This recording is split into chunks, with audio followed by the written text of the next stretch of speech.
혹시 마음이 허전하신가요? 제가 든든한 것이 되어 따뜻한 위로 전해드릴게요. 오늘 사연입니다. 텔레비전 화면 속에서 그가 나타났다. 7년 전 흔적도 없이 사라진 내 아들이. 대선 개표 방송을 보던 그 순간 심장이 멈추는 것 같았다. 투표함을 옮기는 자원봉사자의 왼쪽 눈썹이 작은 흉터, 오른발을 안쪽으로 살짝 굴리며 걷는 그 특유의 걸음걸이. 틀림없었다. 그는 우리 민호였다. 민호야. 내 입에서 떨리는 목소리가 새어나왔다. 7년간의 기다림, 눈물로 지새운 밤들, 희망과 절망을 오가던 시간들이 주마등처럼 스쳐 지나갔다. 집에 돌아온 아들. 그러나 그가 우리 앞에 섰을 때 그의 눈빛은 낯설었다. 죄송합니다만 저는 이준혁입니다. 당신들을 모르겠습니다. 아내는 그 자리에서 무너져 내렸고 나는 믿을 수 없는 현실 앞에 서 있었다. DNA는 거짓말하지 않았다. 그는 분명 우리 아들이었지만 자신의 이름도 부모도 과거도 기억하지 못했다. 누가 내 아들에게서 7년을 빼앗았을까? 그리고 왜 하필 대선 방송에 나타난 걸까? 이것은 아들을 되찾은 기쁨과 그 뒤에 숨겨진 충격적인 진실에 관한 이야기다. 저는 김영수라고 합니다. 올해 65, 강원도 춘천에서 태어나 지금은 서울에서 살고 있습니다. 젊었을 때는 작은 인쇄소를 운영했고 지금은 간단한 프리랜서 디자인 일을 하며 지내고 있습니다. 아내 정미영과 결혼한 지 40년 가까이 되었고 우리 사이에는 아들 민호와 딸 수진이 있습니다. 적어도 그랬습니다. 민호가 실종되기 전까지는. 그날은 2016년 11월 17일이었습니다. 가을비가 추적추적 내리던 목요일이었지요. 민호는 당시 28살로 정치학 박사과정을 밟고 있었습니다. 그 아이는 어릴 때부터 뉴스와 시사 프로그램에 관심이 많았고 대학원에서는 선거제도와 투표 행태에 관한 연구를 하고 있었습니다. 늘 열정적으로 자신의 연구에 대해 이야기하던 아이였습니다. 민호는 그날 저녁 학교에서 연구실 동료들과 세미나를 마치고 집에 돌아오는 길이었습니다. 평소처럼 퇴근 무렵 아빠, 오늘은 늦을 것 같아요. 세미나 끝나고 간단히 술 한잔하고 올게요라는 문자를 보냈습니다. 그게 아들의 마지막 연락이었습니다. 밤 11시가 넘어도 돌아오지 않자 아내가 불안해하기 시작했습니다. 민호에게 전화를 걸었지만 신호음만 울릴 뿐 받지 않았습니다. 자정이 지나고 새벽 1시, 2시가 되어도 아들은 돌아오지 않았고 연락도 되지 않았습니다. 평소 술을 마셔도 연락이 안 될 때는 없었기에 불길한 예감이 들었습니다. 새벽 4시, 더 이상 기다릴 수 없어 경찰에 신고했습니다. 경찰은 24시간이 지나야 본격적인 수사가 가능하다며 우선 주변을 수소문해보라고 했습니다. 아침이 되자마자 민호의 친구들과 연구실 동료들에게 연락했습니다. 세미나 후 함께 술을 마셨던 친구들은 모두 같은 이야기를 했습니다. 민호가 밤 10시경 집에 가봐야 한다며 먼저 일어났고 지하철역으로 향하는 것을 봤다는 것이었습니다. CCTV 확인 결과 민호는 실제로 지하철역에 들어갔고 두 정거장을 이동한 후 갈아타기 위해 환승역에서 내린 모습까지 확인됐습니다. 그러나 그 이후로는 어떤 카메라에도 포착되지 않았습니다. 마치 공기 중으로 사라진 것처럼 그날 밤 10시 37분 서울의 한 지하철 환승역에서 민호의 흔적은 끊겼습니다. 경찰은 실종 신고 후 수사에 착수했지만 뚜렷한 단서를 찾지 못했습니다. 납치나 강도 같은 범죄 흔적도 없었고 자살을 의심할 만한 징후도 없었습니다. 민호의 통장에는 변동이 없었고 신용카드도 사용되지 않았습니다. 그의 노트북과 연구 자료를 살펴봤지만 특이한 점은 발견되지 않았습니다. 처음 한 달은 거의 잠도 자지 못했습니다. 아내와 함께 서울 시내 병원들을 돌아다니며 신원불명의 환자가 있는지 확인했고 경찰서와 실종자 센터를 수시로 방문했습니다. 딸 수진이는 대학원 과정을 잠시 중단하고 아들을 찾는 일을 도왔습니다. 우리는 민호의 사진을 들고 그가 마지막으로 목격된 지하철역 주변을 돌아다녔고 전단지를 붙이고 행인들에게 물어보았습니다. 민호에게는 특징적인 외모가 있었습니다. 키는 182cm로 꽤 컸고 왼쪽 눈썹 위에 작은 흉터가 있었습니다. 어릴 때 자전거에서 떨어지면서 생긴 상처였지요. 또 걸을 때 오른발을 약간 안쪽으로 굴리는 특이한 걸음걸이가 있었습니다. 고등학교 때 축구를 하다가 발목을 다친 후유증이었습니다. 이런 특징들을 모두 전단지에 적었지만 제보는 거의 없었습니다. 실종 3개월이 지났을 때 TV 방송에 출연하게 되었습니다. 실종자를 찾습니다라는 프로그램이었습니다. 방송에서 아내는 눈물을 흘리며 아들에게 어디든 사람만 있으면 돌아오라고 호소했습니다. 저도 떨리는 목소리로 아들아, 무슨 일이 있어도 아빠가 도와줄게. 집에 돌아오렴이라고 말했습니다. 방송 이후 몇 건의 제보가 있었지만 모두 오인 신고였습니다. 6개월이 지나자 경찰의 수사는 사실상 중단되었습니다. 뚜렷한 단서가 없는 상황에서 더 이상 할 수 있는 일이 없다는 것이었습니다. 하지만 우리 가족은 포기할 수 없었습니다. 개인 탐정을 고용했고 민호의 친구들과 연락을 유지하며 어떤 소식이라도 있는지 확인했습니다. 사비를 털어 500만 원의 현상금을 내걸었지만 소용없었습니다. 1년이 지나고 민호의 생일이 돌아왔습니다.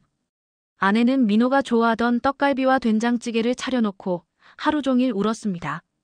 그날 밤 현관문 소리가 들릴 때마다 모두 놀라 일어났지만 민호는 돌아오지 않았습니다. 명절이 올 때마다 빈자리가 더 크게 느껴졌습니다. 민호의 방은 그대로 두었습니다. 아내는 일주일에 한 번씩 방 청소를 하고 이불을 갈아주었습니다. 마치 언제든 돌아올 것처럼요. 2년 차에 접어들면서 주변의 시선이 달라지기 시작했습니다. 친척들은 이제 현실을 받아들여야 하지 않겠냐는 말을 조심스레 꺼냈고 지인들은 점차 민호 이야기를 피하게 되었습니다. 하지만 부모의 마음은 달랐습니다. 아들이 어딘가에 살아있다는 믿음을 포기할 수 없었습니다. 3년째 되던 해, 아내는 우울증 진단을 받았습니다. 잠을 제대로 자지 못하고 식사도 거의 하지 않았습니다. 정신과 치료를 받기 시작했고 저도 상담을 받았습니다. 상담사는 상실의 슬픔을 제대로 겪지 못하고 있다고 했습니다. 하지만 어떻게 죽었는지 살았는지도 모르는 아들을 어떻게 상실로 받아들일 수 있겠습니까? 민호를 찾는 과정에서 많은 실종자 가족들을 만났습니다. 10년, 20년째 가족을 찾고 있는 분들도 있었습니다. 그들의 이야기를 들으며 우리의 상황이 얼마나 흔한지 또 얼마나 절망적인지 깨달았습니다. 실종자 가족 모임에 가입하여 원래 모임에 참석했고 그곳에서 작은 위로를 얻었습니다. 같은 아픔을 가진 사람들만이 줄 수 있는 이해와 공감이 있었습니다. 4년째 우리는 민호의 법적 지위에 대한 어려운 결정을 해야 했습니다. 실종자는 5년이 지나면 실종 선고를 받을 수 있고 법적으로 사망으로 처리됩니다. 하지만 우리는 그럴 수 없었습니다. 아들이 돌아올 것이라는 희망을 법적으로 포기할 수 없었습니다. 5년이 지났을 때 저희 부부는 산에 다녀오기로 했습니다. 민호가 어릴 때 자주 가던 북한산이었습니다. 정상에 올라 아들의 이름을 불렀습니다. 메아리만 돌아왔습니다. 그날 밤 아내와 함께 많은 이야기를 나눴습니다. 우리의 삶도 계속되어야 한다는 것, 그렇다고 민호를 포기하는 것은 아니라는 것을 서로 확인했습니다. 6년 차에 들어서면서 우리 가족은 조금씩 일상으로 돌아가려 노력했습니다. 딸 수진이는 결혼을 했고 아내는 작은 카페에서 파트타임으로 일을 시작했습니다. 저도 다시 디자인 일을 조금씩 하기 시작했습니다. 하지만 민호에 대한 기억과 그리움은 일상의 모든 순간에 함께했습니다. 길에서 비슷한 체형의 청년을 보면 가슴이 떨렸고 문자 알림음이 울릴 때마다 혹시 민호가 아닐까 하는 기대가 들었습니다. 그렇게 7년의 시간이 흘렀습니다. 민호의 흔적 없이 그저 기다림의 연속이었습니다. 그리고 올해 대선이 다가왔습니다. 민호가 늘 관심 있어 하던 정치, 그가 연구하던 선거제도와 투표 행태, 대선 방송을 보며 민호를 더 많이 생각하게 될 거라는 것을 알면서도 그 방송을 보지 않을 수 없었습니다. 만약 민호가 있다면 밤새 선거 방송을 지켜보며 열띤 토론을 벌였을 테니까요. 아들 민호가 사라진 지 100일이 지났을 때 처음으로 현실을 직시하게 되었습니다. 그때까지만 해도 곧 돌아올 거라는 생각으로 매일을 버텼는데 100일이라는 시간은 우리에게 무거운 의미로 다가왔습니다. 아내는 그날 아침부터 말없이 앉아 민호의 어린 시절 사진첩을 넘겨보았습니다. 돌잔치 때 잡은 연필부터 대학 졸업식 날 입었던 학사모까지 아들의 성장 과정이 사진 속에 고스란히 담겨 있었습니다. 영수 씨, 우리 민호가 정말 살아있을까요? 아내가 처음으로 의심을 내비쳤습니다. 그 말을 듣는 순간 가슴이 무너져 내렸지만 강한 척해야 했습니다. 당연히 살아있지. 우리 아들 꿈도 많고 할 일도 많잖아. 말은 그렇게 했지만 내 마음속에도 의심의 그림자가 점점 짙어지고 있었습니다. 민호가 사라진 후 집안의 분위기는 완전히 바뀌었습니다. 웃음소리가 사라졌고 대화도 줄었습니다. 마치 누군가 우리 집의 밝은 빛을 꺼버린 것 같았습니다. 아내는 점점 침묵 속으로 빠져들었고 밤마다 민호의 방에 들어가 이불을 만지작거리다 나오곤 했습니다. 때로는 그 방에서 뭔가를 향해 말을 건네는 소리가 들리기도 했습니다. 딸 수진이도 많이 힘들어했습니다. 박사과정을 밟던 그 아이는 동생을 찾는데 모든 시간을 쏟다가 결국 학업을 중단했습니다. 아빠, 동생이 돌아오면 다시 시작할게요. 지금은 민호가 더 중요해요. 그렇게 말하던 수진이의 눈에는 자책감이 가득했습니다. 동생과 마지막으로 통화한 게 실종 3일 전이었는데 바쁘다는 핑계로 길게 이야기하지 않았던 것을 후회하고 있었습니다. 경제적으로도 어려움이 찾아왔습니다.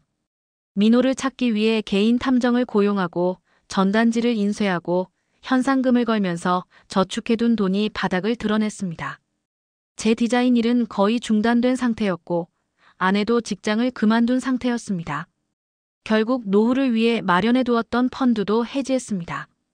돈은 언제든 다시 벌 수 있지만 아들은 그렇지 않다고 생각했으니까요. 실종 2년 차에 접어들면서 주변의 시선이 달라졌습니다. 이제 그만 일상으로 돌아가야 하지 않겠느냐는 조언이 늘었고 어떤 친척은 노골적으로 죽은 사람 살아 돌아온 예가 없다고 말하기도 했습니다. 그럴 때마다 가슴이 찢어지는 듯했지만 겉으로는 담담하게 우리 아들은 살아있다고 대답했습니다. 아내의 건강이 급격히 나빠진 것은 실종 3년째였습니다. 불면증이 심해져 밤새 뒤척이다가 새벽에야 잠이 들곤 했고 체중이 15kg 넘게 빠졌습니다. 병원에서는 우울증과 함께 불안장애 진단을 받았습니다. 약을 먹기 시작했지만 크게 나아지지 않았습니다. 약을 먹으면 민호를 찾는 꿈을 꾸지 못해요. 아내는 그렇게 말하며 종종 약을 건너뛰곤 했습니다. 저 역시 무너져가고 있었습니다. 겉으로는 강한 척했지만 혼자 있을 때면 눈물을 참지 못했습니다. 출근길 지하철에서, 화장실에서, 차 안에서 아무도 보지 않는 순간마다 눈물이 흘렀습니다. 특히 민호와 비슷한 또래의 청년들을 볼 때면 가슴이 찢어지는 듯 했습니다. 저 나이면 우리 민호는 어떤 모습일까? 상상하면서 밤을 지새우곤 했습니다. 정신과 의사는 애도의 과정을 언급했습니다. 하지만 어떻게 살아있을지도 모르는 아들을 애도할 수 있겠습니까? 시신도 없고 무슨 일이 있었는지도 모르는 상황에서 우리는 미해결된 상실이라는 고통 속에 갇혀 있었습니다. 그 의사는 불확실성이 가장 큰 고통이라고 했습니다. 맞는 말이었습니다. 민호가 살아있는지 죽었는지 고통받고 있는지 행복한지 아무것도 모른다는 것이 가장 견디기 힘든 일이었습니다. 실종자 가족 모임에서 만난 분들은 각자의 방식으로 상실과 싸우고 있었습니다. 20년째 딸을 찾고 있다는 박 씨 부부는 딸의 방을 그대로 보존하고 있었고 10년 전 실종된 아들을 기다리는 최 씨는 아들이 좋아하던 등산을 계속하며 산에서 아들의 흔적을 찾고 있었습니다. 그들과 이야기하면서 우리만 이런 고통을 겪는 것이 아니라는 작은 위로를 얻었지만 동시에 이 고통이 평생 계속될 수도 있다는 두려움도 커졌습니다. 4년이 지나면서 우리는 작은 의식들을 만들어갔습니다. 매달 17일 민호가 실종된 날에는 민호가 좋아하던 음식을 차려놓고 가족이 함께 식사를 했습니다. 민호의 생일에는 케이크를 사서 촛불을 불고 함께 노래를 불렀습니다. 마치 그 아이가 잠시 자리를 비운 것처럼요. 이런 의식들이 우리를 붙들어 주었습니다. 적어도 이런 날들만큼은 민호가 여전히 우리 가족의 일부라는 것을 확인할 수 있었으니까요. 딸 수진이는 5년째 되던 해에 다시 학업으로 돌아갔습니다. 아빠, 민호가 돌아오면 제가 이렇게 무기력하게 있는 모습을 보고 싶어 하지 않을 거예요. 수진이의 결정은 우리 부부에게도 큰 변화를 가져왔습니다. 아내도 조금씩 집 밖으로 나가기 시작했고, 제가 운영하던 작은 인쇄소도 다시 문을 열었습니다. 민호를 포기한 것이 아니라 민호가 돌아왔을 때 무너진 가족을 보여주고 싶지 않다는 생각이었습니다. 경찰의 수사는 사실상 중단되었지만 우리는 여전히 민호를 찾기 위한 노력을 계속했습니다. SNS에 민호의 사진을 정기적으로 올리고 실종자 찾기 캠페인에 참여했습니다. 매년 실종자의 날 4월 5일에는 광화문에서 열리는 집회에 참석했고, 다른 실종자 가족들과 연대하며 법적, 제도적 개선을 위해 목소리를 높였습니다. 6년이 지난 어느 날, 아내가 갑자기 민호의 옷장을 정리하기 시작했습니다. 그동안 손도 대지 않았던 그 공간을 열고 옷들을 하나씩 꺼내 접기 시작했습니다. 놀라서 왜 갑자기 그러냐고 물었더니 아내는 담담하게 대답했습니다. 민호가 돌아오면 이 옷들은 이제 맞지 않을 거예요. 새 옷을 사줘야 해요. 그 말에 가슴이 찡했습니다. 아내는 여전히 민호의 귀환을 믿고 있었지만 동시에 시간이 흘렀다는 현실도 받아들이고 있었습니다. 그해 가을 수진이가 결혼한다는 소식을 전해왔습니다. 평범한 가정에서는 기쁜 소식이겠지만 우리에게는 복잡한 감정을 안겨주었습니다. 결혼식에 민호의 자리가 비어있을 것이라는 생각에 마음이 무거웠습니다. 수진이도 그 점을 알고 있었기에 망설였던 것 같습니다. 아빠, 민호 오빠가 돌아오면 다시 한번 파티를 열 거예요. 그렇게 말하는 수진이의 눈에는 눈물이 고여 있었습니다. 결혼식 날, 우리는 민호의 사진을 작게 인쇄해 신랑 측 가족석 한자리에 놓았습니다. 사람들은 눈치채지 못했지만 우리 가족에게는 그것으로 민호가 함께하고 있다는 작은 위안이 되었습니다. 식이 끝나고 하객들이 떠난 후 저희 부부는 그 자리에 앉아 오랫동안 민호에게 말을 걸었습니다. 내 누나가 결혼했다. 좋은 사람이니 걱정 말고.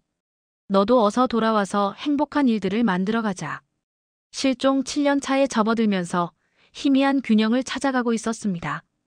완전히 일상으로 돌아갔다고 할 수는 없지만 적어도 숨을 쉬고 살아가는 법을 다시 배우고 있었습니다. 아내는 동네 작은 도서관에서 주 2회 자원봉사를 시작했고 저는 프리랜서 디자인 일을 조금씩 늘려가고 있었습니다. 수진이는 신혼집에서 행복한 시간을 보내고 있었고 가끔 주말에 집에 와서 함께 식사를 했습니다. 그러나 여전히 잊을 수 없는 순간들이 있었습니다. 밤중에 현관문 소리가 들리면 심장이 멎을 듯한 느낌이 들었고 길에서 민호와 비슷한 뒷모습을 보면 달려가 확인하게 되었습니다. 아내는 여전히 민호의 방을 일주일에 한 번씩 청소했고 가끔 그 방에서 민호에게 하루 있었던 일을 이야기하는 것을 들을 수 있었습니다. 7년의 시간은 우리에게 많은 것을 가르쳐 주었습니다. 삶이 얼마나 불확실한지, 사랑하는 사람이 얼마나 소중한지, 그리고 희망이 없으면 살아갈 수 없다는 것을요. 민호를 찾는 과정에서 우리는 수많은 실종자 가족들을 만났고 그들의 이야기를 들었습니다. 모두가 각자의 방식으로 고통과 싸우고 있었고 희망의 끈을 놓지 않으려 애쓰고 있었습니다. 그렇게 7년의 시간이 흘러 올해 대선이 다가왔습니다. 민호가 살아있다면 35살이 되었을 나이. 그 아이는 정치에 관심이 많았고 특히 선거제도와 투표 행태에 대한 연구를 하고 있었습니다. 대선이 다가올수록 민호에 대한 그리움은 더욱 커졌습니다. 그 아이가 지금 어디에서 무엇을 하고 있을지, 이번 선거에 대해 어떤 생각을 하고 있을지 상상하면서 밤을 지새웠습니다. 대통령 선거가 한 달 앞으로 다가오자 나라 전체가 선거 열기로 뜨겁게 달아올랐습니다. 거리마다 현수막이 걸리고 TV에서는 후보자들의 토론이 연일 방송되었습니다. 민호가 없는 7년 동안 이미 한 번의 대선이 있었지만 그때는 아직 실종의 충격에서 벗어나지 못해 세상 일에 관심을 둘 여력이 없었습니다. 하지만 이번은 달랐습니다. 이상하게도 이번 선거는 민호와 연결된 느낌이 들었습니다. 민호는 정치학도였습니다. 대학원에서 한국의 선거제도와 투표 행태 변화를 주제로 연구하고 있었죠. 선거가 다가올 때마다 항상 흥분했고 밤새 선거 방송을 지켜보며 개표 현황을 분석하는 것을 좋아했습니다. 실종되기 몇 달 전에도 아빠 다음 대선은 역대급으로 재미있을 거예요. 투표율도 역대 최고를 기록할 것 같아요. 라고 말했던 기억이 납니다. 선거일이 2주 앞으로 다가온 어느 저녁 아내와 함께 TV로 선거 토론을 보고 있었습니다. 후보들이 서로 공방을 벌이는 모습을 보며 문득 민호가 이 토론을 본다면 어떤 분석을 할지 궁금해졌습니다. 미영아, 민호가 이 토론 보면 뭐라고 할 것 같아? 아내에게 물었습니다. 아내는 잠시 생각하더니 미소를 지었습니다. 글쎄요. 아마 아빠, 저 후보는 핵심을 회피하고 있어요. 지지율이 떨어질 거예요 라고 하지 않을까요? 그 말에 웃음이 났습니다. 정확히 민호가 할 법한 말이었습니다. 그 아이는 항상 날카로운 분석력으로 정치인들의 말과 행동을 평가했으니까요. 그날 밤 오랜만에 아내와 함께 민호에 대한 추억을 나누며 웃을 수 있었습니다. 마치 민호가 잠시 다른 방에 있다가 곧 나올 것처럼 자연스럽게 그 아이 이야기를 했습니다. 선거일이 일주일 앞으로 다가왔을 때 한 가지 결심을 했습니다. 민호를 기리는 마음으로 이번 선거 방송은 처음부터 끝까지 지켜보기로 했습니다.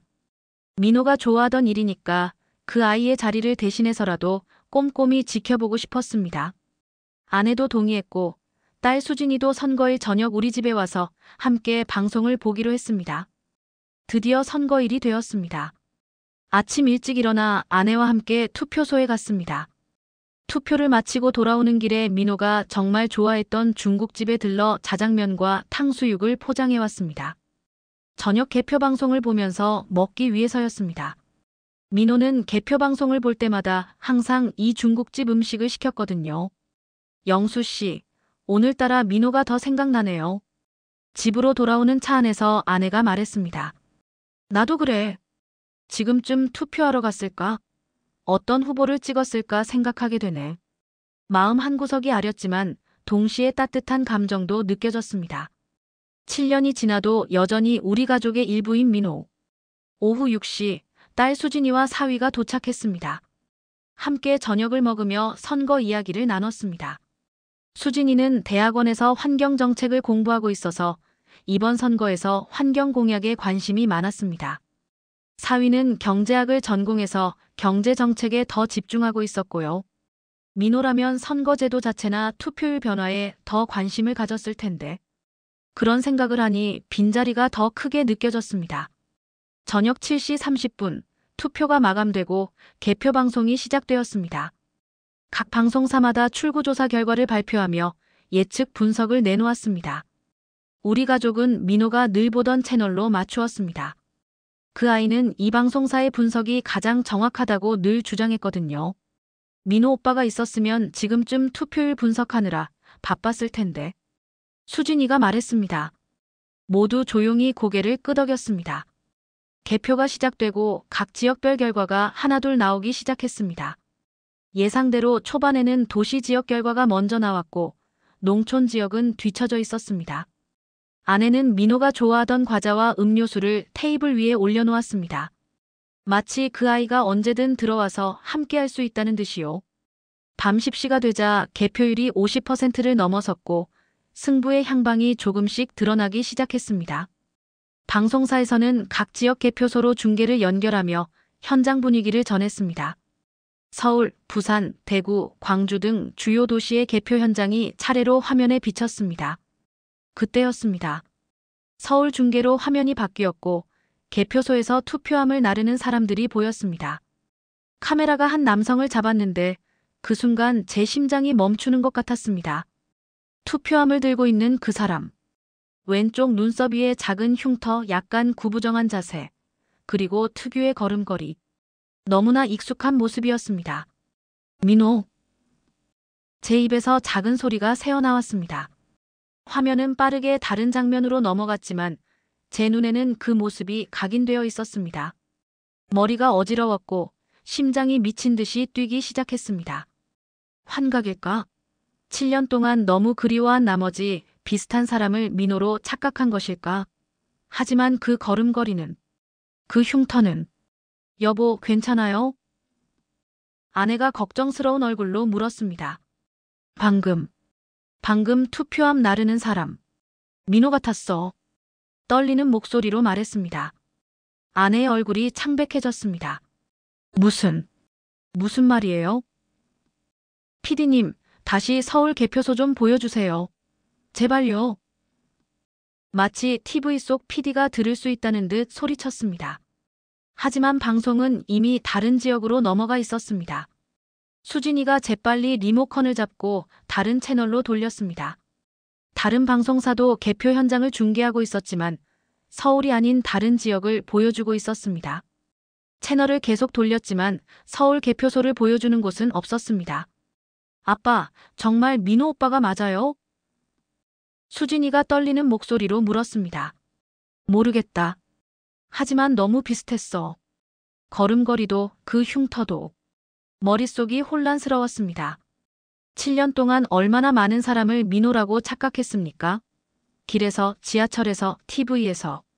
비슷한 사람만 보면 심장이 뛰었지만 결국은 모두 남일 뿐이었습니다. 이번에도 그런 착각일까요? 하지만 이번은 달랐습니다. 지금까지의 어떤 순간보다도 확신이 들었습니다. 그것은 단순한 비슷함이 아니었습니다. 그 사람은 민호였습니다. 제 아들이었습니다.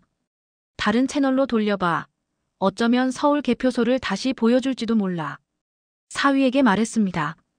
사위는 리모컨을 잡고 채널을 돌렸지만 모든 방송사가 점점 확실해지는 당선자 예측에 집중하고 있었습니다. 여보, 진정해요. 확실한 거예요? 아내가 제 손을 잡았습니다. 그녀의 손이 얼음장처럼 차가웠습니다. 미영아, 나 민호를 못 알아볼까? 우리 아들이야. 틀림없어. 목소리가 떨렸습니다. 수진이가 휴대폰을 꺼내 방송국 시청자 게시판에 글을 올렸습니다. 서울 개표소 현장을 다시 보여주세요. 7년 전 실종된 가족을 발견했습니다. 하지만 수많은 댓글 속에 그녀의 글은 묻혀버렸습니다. 시간이 흘러 밤 11시가 되었습니다. 개표율이 70%를 넘어섰고 당선자가 확실시되면서 방송의 초점은 개표 현장보다는 정치 분석과 당선자 동향으로 옮겨갔습니다. 서울 개표소는 더 이상 화면에 나오지 않았습니다. 어떻게 해야 하지? 그게 정말 민호라면. 머릿속이 복잡했습니다. 7년 동안 찾아 헤맸던 아들이 TV 화면에 몇 초 나타났다가 사라졌다니. 이것이 운명의 장난일까요? 아니면 기적일까요? 방송국에 전화해봐요. 아내가 제안했습니다. 수진이가 즉시 인터넷으로 방송국 연락처를 찾아 전화를 걸었지만 심야 시간이라 담당자와 연결되지 않았습니다. 내일 아침 일찍 방송국에 가봐야겠어. 결심했습니다. 개표소가 어디인지 알아내서 직접 가볼 거야. 그날 밤 아무도 잠을 이루지 못했습니다. TV 앞에 앉아 혹시라도 그 장면이 다시 나오지 않을까 기대하며 밤을 지새웠습니다. 아내는 민호의 사진을 꺼내 TV 화면에 비친 그 사람과 비교하려 했지만 이미 지나간 장면을 되돌릴 수는 없었습니다. 만약 정말 민호라면 왜 연락을 안 했을까요? 아내가 떨리는 목소리로 물었습니다. 모르겠어. 하지만 분명히 이유가 있을 거야. 대답했지만 저도 같은 의문이 들었습니다. 7년 동안 왜, 어디서, 무엇을 하고 있었던 걸까? 밤이 깊어가면서 의심도 함께 찾아왔습니다. 정말 민호였을까? 너무 짧은 순간이었고 7년이란 세월이 흘렀습니다. 사람은 변하기 마련이고 특히 20대에서 30대로 넘어가는 시기는 외모도 많이 바뀝니다. 그저 비슷한 사람을 보고 희망적 사고를 한 것은 아닐까? 하지만 그 걸음걸이, 오른발을 안쪽으로 약간 굴리는 그 특이한 걸음걸이는 민호만의 것이었습니다. 그리고 왼쪽 눈썹 위에 작은 흉터. 그것은 단순한 우연이 아니었습니다. 아빠, 내일 제가 같이 갈게요. 수진이가 말했습니다. 방송국에도 같이 가고 개표소도 같이 가볼게요. 새벽이 밝아올 때까지 우리 가족은 그렇게 TV 앞에 앉아 있었습니다. 희망과 의심, 기대와 두려움이 뒤섞인 밤이었습니다. 7년 만에 찾은 실마리. 이것이 정말 민호를 찾는 길이 될까요? 아니면 또 다른 실망으로 끝날까요? 새벽 5시, 더 이상 기다릴 수 없어 방송국 홈페이지에 들어가 연락처를 찾아냈습니다. 아직 이른 시간이라 전화를 받을 리 없었지만 혹시나 하는 마음에 걸어봤습니다. 예상대로 자동응답 시스템만 작동했고 오전 9시부터 문의가 가능하다는 안내만 들을 수 있었습니다. 4시간이나 더 기다려야 해. 초조함에 거실을 서성였습니다. 아내는 민호의 사진첩을 펼쳐놓고 하나하나 살펴보고 있었습니다. 특히 실종 직전에 찍은 사진들을 집중적으로 보며 얼굴의 특징을 기억하려 애쓰는 모습이었습니다. 영수 씨, 민호가 맞다면 우리를 피해서 살고 있었던 걸까요? 아내의 목소리에는 두려움이 묻어 있었습니다. 그 질문은 저도 밤새 고민했던 것이었습니다. 만약 민호가 살아있고 건강하다면 왜 연락하지 않았을까요? 납치되었거나 감금되었다면 또 다른 문제고, 기억상실이나 사고를 당했다면 또 다른 문제입니다. 하지만 만약 스스로 선택해서 우리를 떠났다면, 그 생각을 하니 가슴이 무너져 내렸습니다. 그럴 리 없어. 민호는 우리를 사랑했어. 분명 이유가 있을 거야. 아내를 안심시키려 했지만 제 목소리에도 확신이 없었습니다. 오전 8시 30분, 더 기다릴 수 없어 방송국으로 향했습니다. 수진이와 함께였고 아내는 혹시 모를 민호의 연락을 기다리며 집에 남기로 했습니다. 차를 몰고 가는 내내 어젯밤 본 그 장면이 머릿속에서 반복됐습니다. 투표함을 들고 있던 그 사람, 정말 민호였을까요? 7년이 지났으니 조금은 달라 보일 수 있겠지만 그 눈빛만은 변하지 않았을 겁니다. 방송국에 도착해 안내데스크의 상황을 설명했습니다. 처음에는 의심스러운 눈빛으로 저희를 보던 직원도 7년 전 실종된 아들을 어젯밤 개표 방송에서 발견했다는 말에 표정이 달라졌습니다. 잠시만 기다려주세요. 뉴스부에 연락해보겠습니다. 30분을 기다린 끝에 뉴스부 PD 한 명이 저희를 만나러 왔습니다. 이명진이라는 40대 초반의 남성이었습니다. 김영수 씨시죠? 상황을 들었습니다. 정말 안타까운 일이네요. 어떻게 도와드릴까요? 저는 떨리는 목소리로 상황을 설명했습니다. 어젯밤 서울 개표소 중계 화면에서 투표함을 나르는 사람이 7년 전 실종된 제 아들과 닮았다는 것, 특히 걸음걸이와 눈썹 위 흉터가 일치한다는 것을요. 혹시 그 장면을 다시 볼 수 있을까요? 확인하고 싶습니다. PD는 고개를 끄덕이며 자리에서 일어났습니다. 편집실로 가봅시다. 어제 방송 원본이 있을 겁니다. 편집실에서 어젯밤 방송 영상을 찾아보는 동안 심장이 터질 것 같았습니다. 수진이는 제 손을 꼭 잡고 있었습니다. 그녀도 떨고 있었습니다. 여기 있네요. 서울 개표소 중계 부분입니다. 화면에 서울시 모처의 체육관이 나타났습니다. 수많은 개표 요원들이 테이블에 앉아 표를 분류하고 있었고 몇몇 사람들은 투표함을 이동시키고 있었습니다. 잠시만요.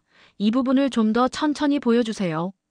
PD가 영상을 느리게 재생했습니다. 그때 화면 오른쪽에서 투표함을 들고 걸어가는 남자가 보였습니다. 키가 크고 약간 구부정한 자세, 그리고 그 특유의 걸음걸이. 카메라가 그의 얼굴을 정면으로 잡았을 때 저는 숨을 멈췄습니다. 민호다. 수진이도 놀라서 소리쳤습니다. 오빠야. 정말 민호 오빠예요.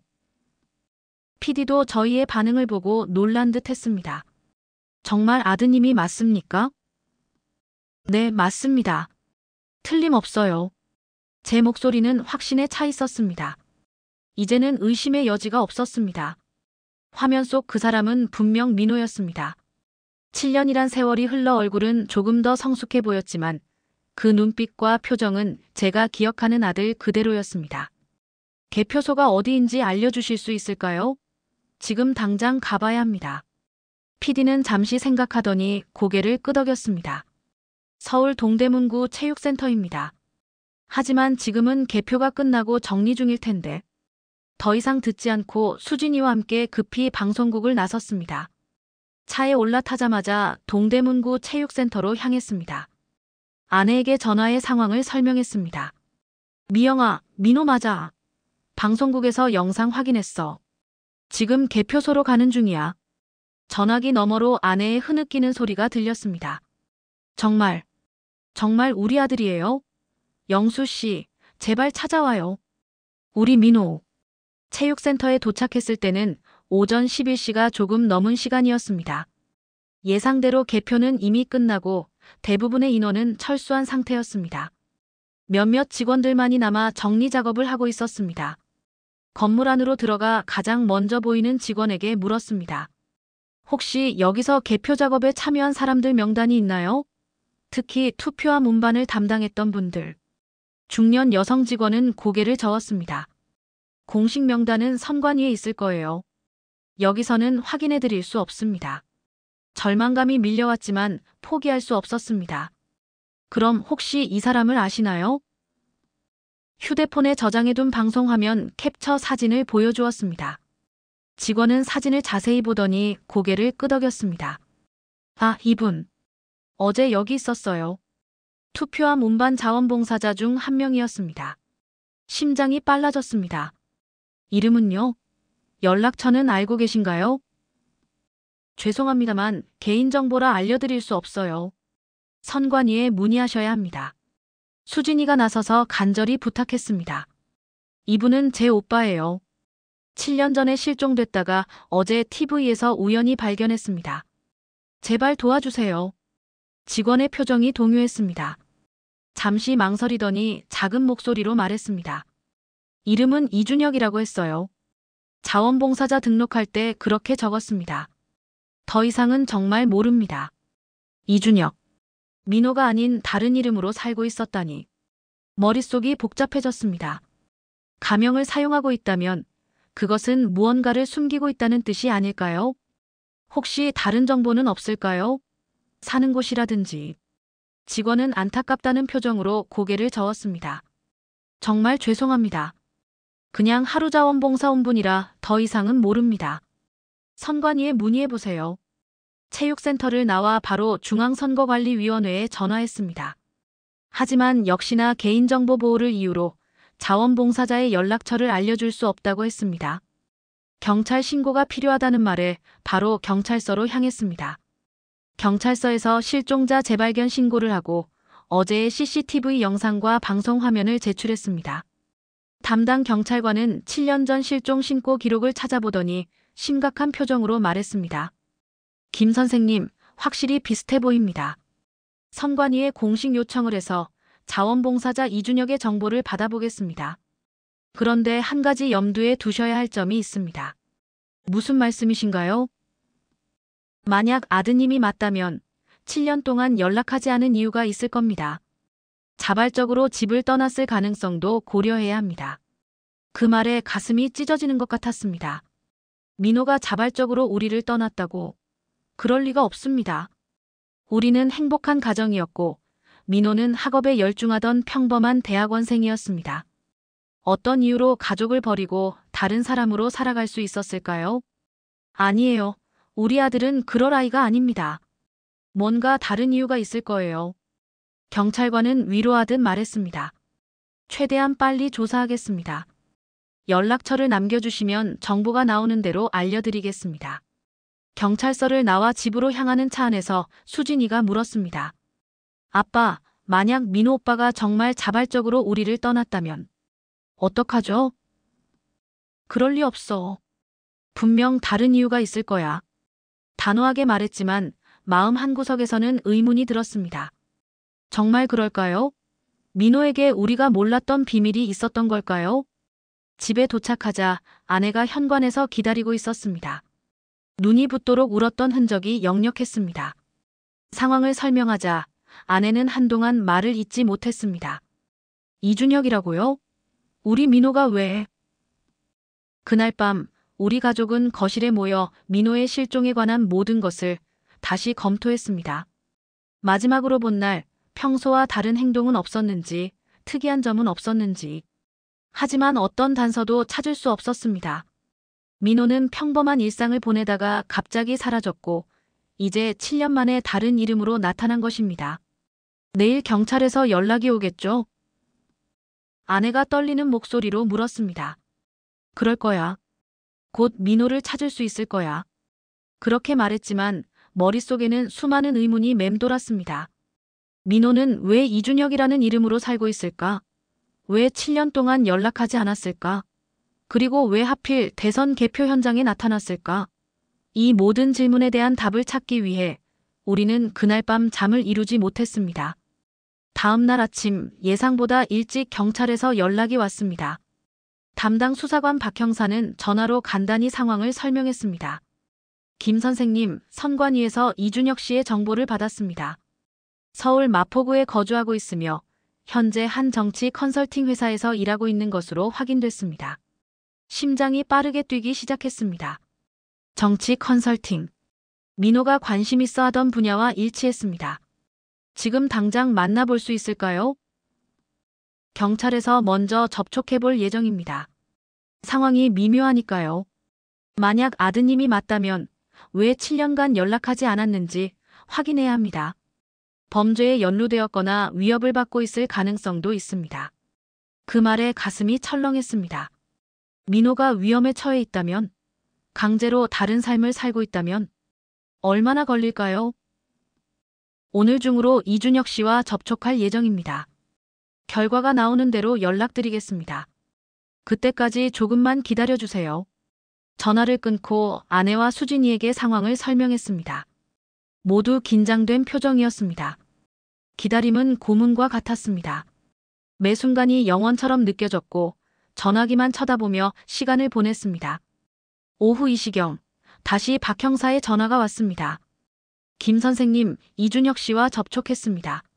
그런데 상황이 좀 복잡합니다. 목소리가 무거웠습니다. 불길한 예감이 들었습니다. 어떻게 복잡하다는 겁니까? 이준혁 씨는 자신이 김민호라는 이름으로 살았던 적이 없다고 주장합니다. 7년 전부터 계속 이준혁이라는 이름으로 살아왔다고 하네요. 마치 하늘에서 벼락을 맞은 것 같았습니다. 그게 무슨... 제가 직접 확인했습니다. 분명히 우리 아들 민호입니다. 저희도 그래서 혼란스럽습니다. 외모적 특징이 일치하는데도 본인은 강하게 부인하고 있습니다. DNA 검사를 제안했는데 본인이 동의했습니다. DNA 검사.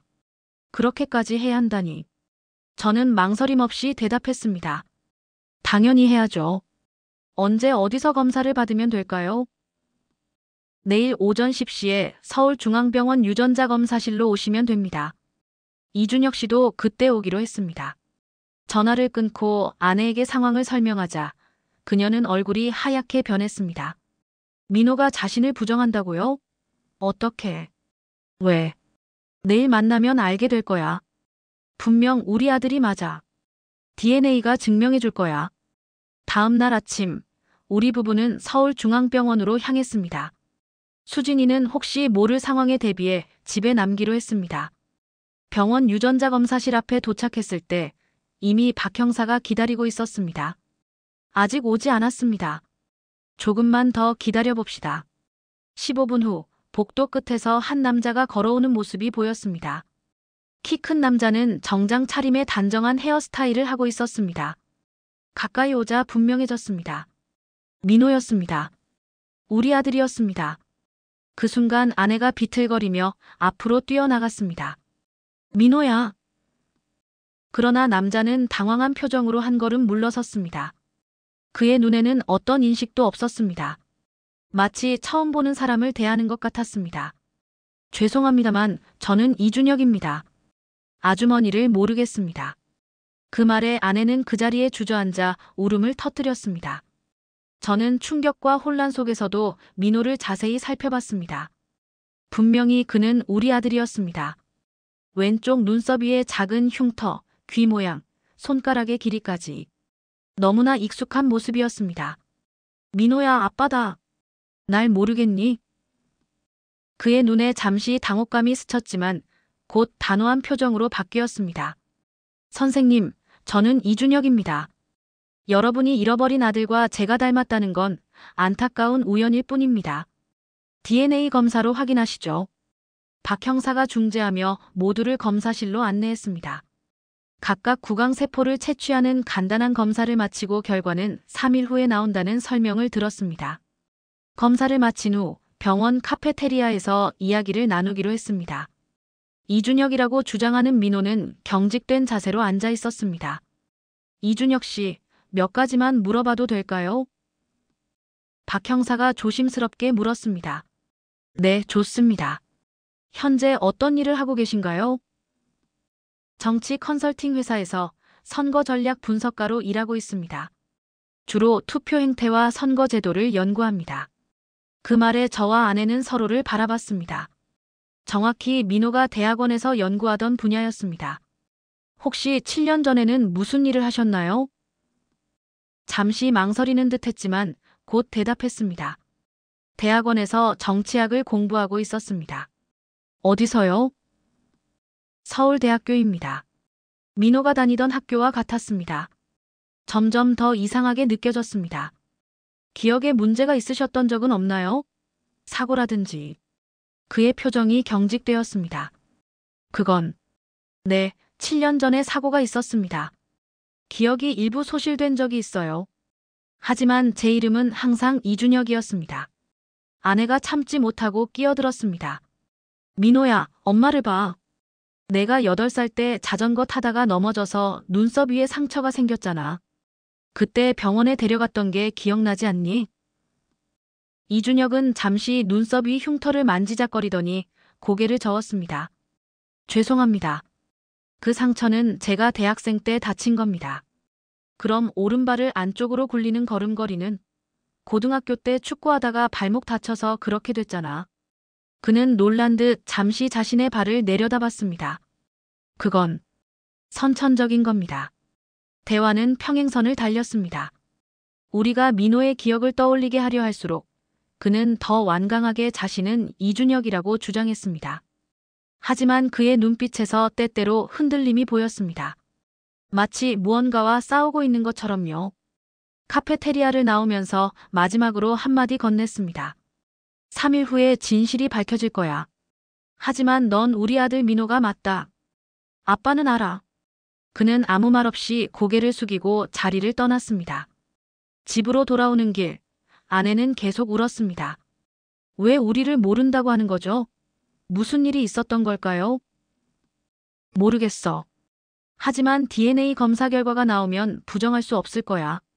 3일의 기다림은 7년보다 더 길게 느껴졌습니다. 그동안 우리는 민호의 과거를 더 철저히 조사했습니다. 실종 당일의 모든 정황, 그 전후로 특이한 점은 없었는지. 하지만 새로운 단서는 나오지 않았습니다. 마침내 결과가 나오는 날 병원으로 향했습니다. 박 형사와 이준혁도 이미 와 있었습니다.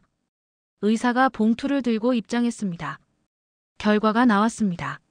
모두의 시선이 의사에게 집중됐습니다. 이준혁 씨와 김영수 씨, 정미영 씨 간의 DNA 일치 확률은 99.9998%입니다. 부모와 자녀 관계가 맞습니다. 아내가 흐느끼며 제 손을 꼭 잡았습니다. 이준혁. 아니, 민호의 얼굴은 창백해졌습니다. 그는 마치 세상이 무너져 내리는 것을 보는 듯한 표정이었습니다. 이럴 수가. 제 이름은 이준혁입니다. 제 부모님은. 말을 잇지 못하고 그는 의자에 털썩 주저앉았습니다. 그의 눈에서 혼란과 공포가 익혔습니다. 박 형사가 조심스럽게 다가가 말했습니다. 이준혁 씨. 아니, 김민호 씨. 7년 전 무슨 일이 있었는지 기억나는 게 있으신가요? 민호는 머리를 감싸주며 괴로워했습니다. 저는 기억이. 제 이름은 이준혁입니다. 하지만 그때 갑자기 그의 얼굴에 변화가 일어났습니다. 마치 무언가를 기억해낸 듯한 표정이었습니다. 지하철, 환승역에서 누군가 말을 마치지 못하고 그는 고통스러운 표정을 지었습니다. 무언가가 그의 기억을 방해하는 듯 했습니다. 괜찮아요. 서두르지 마세요. 박 형사가 진정시켰습니다. 저는 조심스럽게 다가가 그의 어깨에 손을 얹었습니다. 민호야, 집에 가자. 내가 기억을 되찾든 못 찾든 넌 우리 아들이야. 그는 고개를 들어 저를 바라봤습니다. 그의 눈에는 더 이상 거부감이 없었습니다. 대신 혼란과 두려움, 그리고 희미한 인식이 있었습니다. 아버지. 그 한마디에 7년의 기다림이 모두 녹아내렸습니다. 민호를 집으로 데려오는 차 안은 묘한 긴장감으로 가득했습니다. 그는 계속해서 자신의 머리를 감싸며 고통스러운 표정을 지었습니다. 두 개의 기억, 두 개의 정체성이 그의 마음속에서 충돌하고 있는 듯 했습니다. 괜찮아, 서두르지 마. 운전하면서 그를 진정시키려 했습니다. 아내는 뒷좌석에서 민호의 손을 꼭 잡고 있었습니다. 그녀의 눈에는 눈물이 가득했지만 입가에는 미소가 어려 있었습니다. 7년 만에 아들의 손을 잡을 수 있다는 그 기쁨은 말로 표현할 수 없는 것이었습니다. 집에 도착하자 민호는 마치 처음 보는 장소를 탐색하듯 주위를 둘러봤습니다. 현관에 들어서자 그는 잠시 멈춰 섰습니다. 이상하게 익숙한 느낌이 들어요. 그의 목소리는 혼란스러움으로 가득했습니다. 거실에 들어서자 벽에 걸린 가족 사진들이 그의 시선을 사로잡았습니다. 대학 졸업식 날 찍은 사진, 가족 여행 사진, 그리고 민호의 25번째 생일 파티 사진. 모두 그가 실종되기 전의 모습들이었습니다. 사진 속 자신의 모습을 보며 민호의 표정이 복잡하게 변했습니다. 저인데 기억이 나지 않아요. 아내가 조심스럽게 그의 팔을 잡았습니다. 괜찮아, 민호야. 시간이 걸릴 수 있어. 무리하지 마. 제 이름은. 그는 혼란스러워하다가 갑자기 고개를 들었습니다. 민호. 맞나요? 그 질문에 가슴이 아팠습니다. 자신의 이름조차 확신하지 못하는 아들의 모습이 너무나 안타까웠습니다. 그래, 내 이름은 김민호야. 1988년 5월 17일에 태어났고 서울대학교 정치외교학과를 졸업하고 대학원에 진학했지. 정치학, 특히 선거제도와 투표 행태를 연구하고 있었어. 민호는 눈을 감고 깊게 숨을 들이마셨습니다. 그건 이준혁의 기억과도 일치해요. 하지만 이준혁의 기억 속 부모님은 다른 모습이에요. 어떤 부모님이었어? 아내가 물었습니다. 아버지는 대학 교수셨고 어머니는 피아노 선생님이셨어요. 하지만 얼굴이 선명하지 않아요. 목소리도 기억나지 않아요. 박 형사는 이준혁이라는 신원에 대해 조사 중이었습니다. 이준혁이라는 이름의 주민등록번호는 실제로 존재했지만 그 사람은 7년 전 교통사고로 사망한 것으로 확인되었습니다. 누군가 고의로 사망자의 신원을 이용해 민호에게 새 정체성을 부여한 것이었습니다. 민호야, 내 방을 보여줄게. 민호의 방으로 그를 안내했습니다. 방 안은 7년 전 그대로였습니다. 책상 위의 책들, 벽에 붙은 포스터들, 침대 옆 작은 탁자 위의 사진들. 모두 민호의 흔적이었습니다. 민호는 조심스럽게 방 안으로 들어섰습니다. 책상 위에 놓인 논문들을 살펴보더니 갑자기 멈춰 섰습니다. 이건 내가 쓴 거예요. 그가 들고 있던 것은 그의 마지막 연구 논문 초안이었습니다. 한국 선거제도의 변화와 투표율의 상관관계 연구라는 제목이 붙어 있었습니다. 맞아, 내가 실종되기 몇 주 전에 쓰기 시작한 논문이야. 민호는 논문을 천천히 넘겨보더니 갑자기 책상에 앉아 눈을 감았습니다. 그의 얼굴에 고통스러운 표정이 스쳤습니다. 기억이 조금씩 돌아오는 것 같아요. 세미나. 그날 저녁 세미나가 있었어요. 그리고 친구들과 술을 마시고 지하철을 탔는데 그는 갑자기 머리를 움켜쥐었습니다. 무언가 기억하려 애쓰는 것 같았지만 극심한 고통이 따르는 듯 했습니다. 환승역에서 내렸는데 누군가. 그 순간 민호가 의자에서 일어나려다 비틀거렸습니다. 재빨리 다가가 그를 붙잡았습니다. 괜찮아, 무리하지 마. 천천히 기억해도 돼. 그날 밤 민호는 자신의 옛 방에서 잠을 청했습니다. 아내와 저는 민호의 방 앞에서 오랫동안 서 있었습니다. 문 너머로 우리 아들이 자고 있다는 사실이 믿기지 않았습니다. 7년 동안 매일 밤 빈 방을 바라보며 그리워했는데 이제 그 방에 민호가 돌아온 것입니다. 다음 날 아침 민호는 혼란스러운 표정으로 식탁에 앉았습니다. 아내가 준비한 아침 식사를 보더니 잠시 멍한 표정을 지었습니다. 된장찌개. 제가 좋아하던 거예요? 아내의 눈에 눈물이 고였습니다. 그래, 내가 제일 좋아하던 음식이야. 특히 두부를 많이 넣은 걸 좋아했지. 민호는 조심스럽게 한 숟가락 떠먹더니 문득 눈을 크게 떴습니다. 익숙해요. 이 맛이 익숙해요. 그날 오후 박 형사가 방문했습니다. 민호의 실종과 관련된 새로운 정보를 가지고 왔다고 했습니다. 김민호 씨가 실종된 날 서울 지하철 환승역 CCTV를 다시 확인했습니다. 7년 전에는 놓쳤던 장면인데 고해상도 보건기술로 다시 살펴본 결과 중요한 발견이 있었습니다. 그는 태블릿을 꺼내 영상을 보여주었습니다. 흐릿한 영상이었지만 민호로 보이는 사람이 환승 통로를 걷다가 두 명의 남자와 마주치는 장면이 보였습니다. 짧은 대화 후 민호는 그들과 함께 비상구로 향했습니다. 그 뒤로 민호의 모습은 더 이상 CCTV에 포착되지 않았습니다. 강제로 끌려간 것으로 보입니다. 전문가 분석 결과 민호 씨가 저항하려는 듯한 동작을 보였고 한 남자가 그의 팔을 강하게 붙잡는 모습이 확인됐습니다. 민호는 영상을 보며 급격히 창백해졌습니다. 그의 손이 떨리기 시작했습니다. 기억이 나요. 그들이 신분증을 보여줬어요. 국가정보원이라고. 박 형사의 표정이 심각해졌습니다. 국정원이요? 네. 그들은 제 연구, 선거제도와 투표 행태 연구가 필요하다고 했어요. 국가안보와 관련된 특별 프로젝트라고. 민호의 기억이 조금씩 돌아오기 시작했습니다.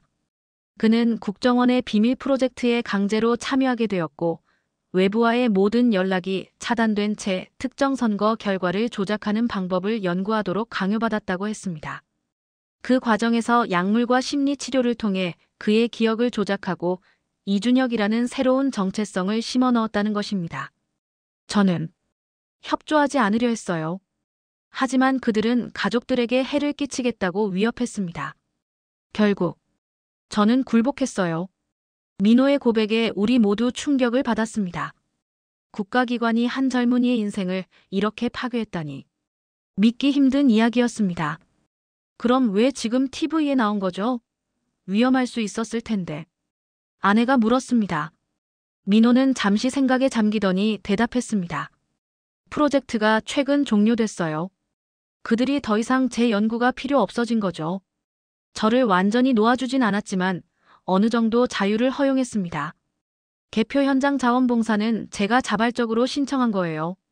어쩌면 무의식적으로 발견되기를 원했던 것 같아요. 박 형사는 이 정보를 바탕으로 수사를 확대하겠다고 했습니다.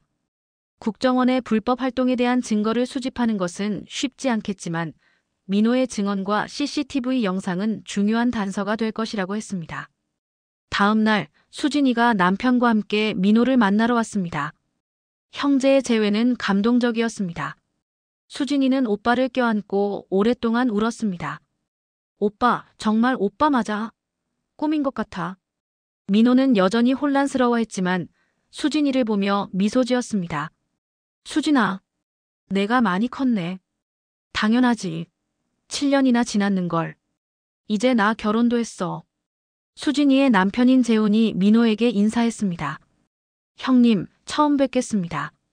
많이 들었습니다. 그렇게 우리 가족은 다시 한자리에 모였습니다. 완벽하지는 않았습니다. 민호는 여전히 두 개의 정체성 사이에서 혼란을 겪고 있었고 국정원의 위협도 여전히 존재했습니다. 하지만 적어도 우리는 다시 함께였습니다. 시간이 지나면서 민호의 기억은 조금씩 돌아왔습니다. 때로는 혼란스러워하고 때로는 갑작스러운 두통에 시달렸지만 점차 예전의 모습을 되찾아갔습니다. 정신과 의사는 기억 회복에는 시간이 필요하며 두 개의 정체성이 통합되는 과정이 필요하다고 설명했습니다. 한 달 후 박 형사로부터 연락이 왔습니다. 민호의 증언을 바탕으로 비밀 수사가 진행되었고 국정원 내부 비리가 일부 드러났다는 것입니다. 관련자들이 구속되었지만 고위층의 개입 여부는 아직 밝혀지지 않았습니다. 이제 안전한 건가요? 아내가 걱정스럽게 물었습니다. 완전히 안전하다고 할 수는 없지만 상황이 많이 나아졌습니다. 민호 씨의 사건이 언론에 일부 알려지면서 보호막이 생겼다고 볼 수 있습니다. 그날 저녁 가족 모두 모여 식사를 했습니다. 민호가 좋아하던 음식들로 상을 가득 채웠습니다. 식사 도중 민호가 조용히 말했습니다. 아버지, 어머니, 그리고 수진아. 7년 동안 많이 걱정했죠. 정말 미안해요. 내 잘못이 아니야, 민호야. 제가 대답했습니다. 중요한 건 내가 돌아왔다는 거야. 민호는 잠시 생각에 잠기더니 말했습니다. 이준혁으로서의 기억도 여전히 남아있어요. 그 기억들이 모두 거짓은 아니에요. 제가 했던 연구, 만났던 사람들. 그것도 제 삶의 일부예요. 아내가 민호의 손을 잡았습니다. 그래, 민호야. 그 모든 것이 너를 만드는 부분이야. 우리는 내가 겪은 모든 것을 받아들일 준비가 되어 있어. 민호의 눈에 눈물이 고였습니다. 고마워요. 이제 집에 돌아왔네요. 그날 밤 마당에 나가 별을 바라봤습니다. 7년의 기다림이 끝나고 우리 아들이 돌아왔습니다. 완벽한 해피엔딩은 아닙니다. 민호는 여전히 치유가 필요하고 그가 겪은 트라우마는 오랫동안 그를 괴롭힐 것입니다. 국정원의 비밀 활동에 대한 진실도 완전히 밝혀지지 않았습니다. 하지만 적어도 우리 가족은 다시 함께합니다. 그것만으로도 충분히 감사한 일입니다. 별이 빛나는 밤하늘을 바라보며 생각했습니다. 어쩌면 이것이 진정한 기적인지도 모릅니다. 대선 방송 생중계에서 우연히 보게 된 그 모습이 없었다면 우리는 여전히 민호를 찾아 헤매고 있었을 테니까요. 감사합니다. 별들에게 속삭였습니다. 그리고 집으로 돌아가 가족들과 함께하는 소중한 시간으로 돌아갔습니다.